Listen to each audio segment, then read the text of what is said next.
Alright, autofocus! Woohoo! Hey, I'm Ryan. Welcome back. My channel.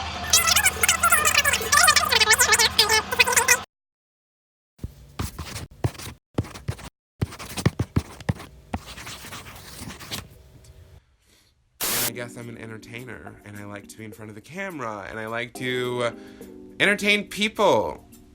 So, hey, how has your year been? 'Cause mine's fantastic.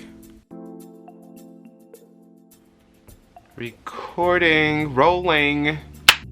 Okay, round two, this is where we are. We moved setups just because we wanted the video to be interesting. You're trying too hard, babe.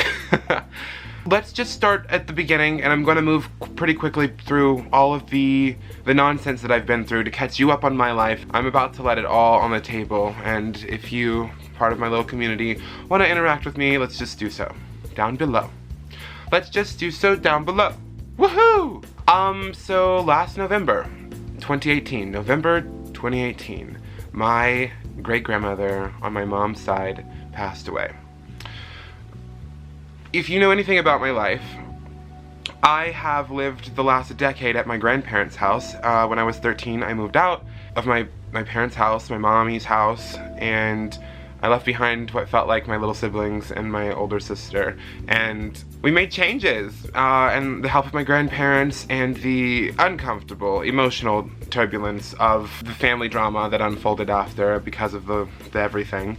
I was not dealt the best deck of cards for the rest of that decade.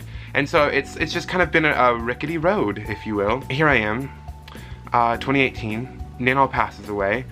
The family isn't great, but family literally comes together, looking over her body. It was different. Family felt different. We didn't know what we were doing, but we knew that we had to be in the same room, and that, like, you know, family comes first, that family matters.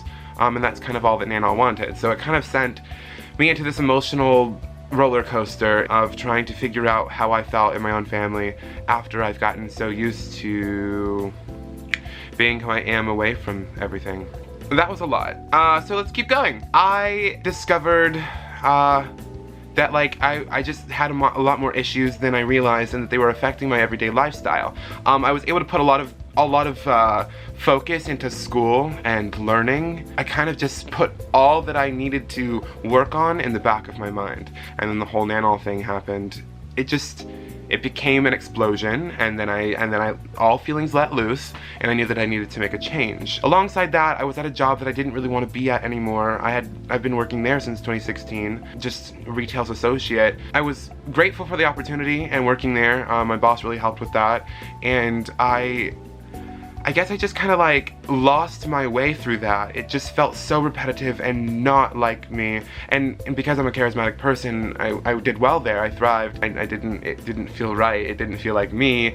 And I knew that there was more out there for myself. Plus, I did not go to school to learn all that I love to do to not do it. For the grace of God, I got my butt up. I got myself into therapy. I decided to take a leap of faith after lots of work in therapy to just do me, to focus on me. I am such a selfless person a lot of times, and it kind of takes away from who I am and what I like to do sometimes. So sacrifice or not,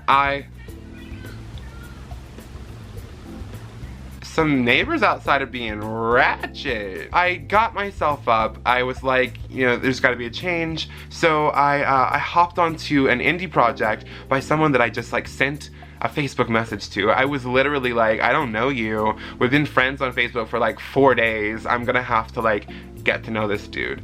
He seemed cool. He made LGBTQ plus content. I was here for it. I fell in love with the idea and the concept, and I was like, this is a television that I want to help make. So I hopped on his project. I showed him what I had been learning to do, which is become the first AD of film. I would love to be a first AD and then kind of move my way up that route. Become a director, become a producer, and then maybe work myself into a writer's room completely separate. I want to be the half-black version of Shonda Rhimes. You know? That's who I am. And if you want to be on that roller coaster, just like follow my journey, homie. Like, there's so much to know. Basically, I had to make changes. So I hopped on the project. It was very gay. Saw some naked boys. I scheduled a lot of things and I helped Mr. Director out. I'm not gonna use names because like I think it's really uncomfortable. So anyways, I have not been in therapy the last month and a half maybe, because the film work picked up so well after I hopped into the projects that I haven't slowed down since. Thank you to lots of friends and networking opportunities that I am able to have the jobs that I do. That's all to say that I've had an emotional roller coaster and I have brought myself out of a grave, it felt like, and here I am ready to share with the internet again. So here we are. I don't know what else to say. I'm gonna go to a Halloween party tonight, and I'm gonna have fun, and I'm not gonna make stupid choices, and if I do, I'm not gonna cry over it. So, thanks for watching. I'm sure I'll post soon. This is longer than it should have been, but I've pretty much given you the layman's version of what I've been going through and the emotional impact. That is what I've been learning the last year or so, is emotional intelligence is very important. If you don't know the term, I'll record a second video explaining my emotional intelligence and how I was discovering it and what it has done for me. I'll talk to you later. I'm done talking.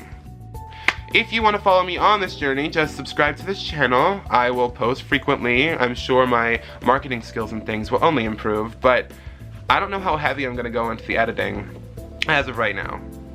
I want to learn editing again. I miss chopping myself up into little pieces until it creates a work of art. Thank you, bye.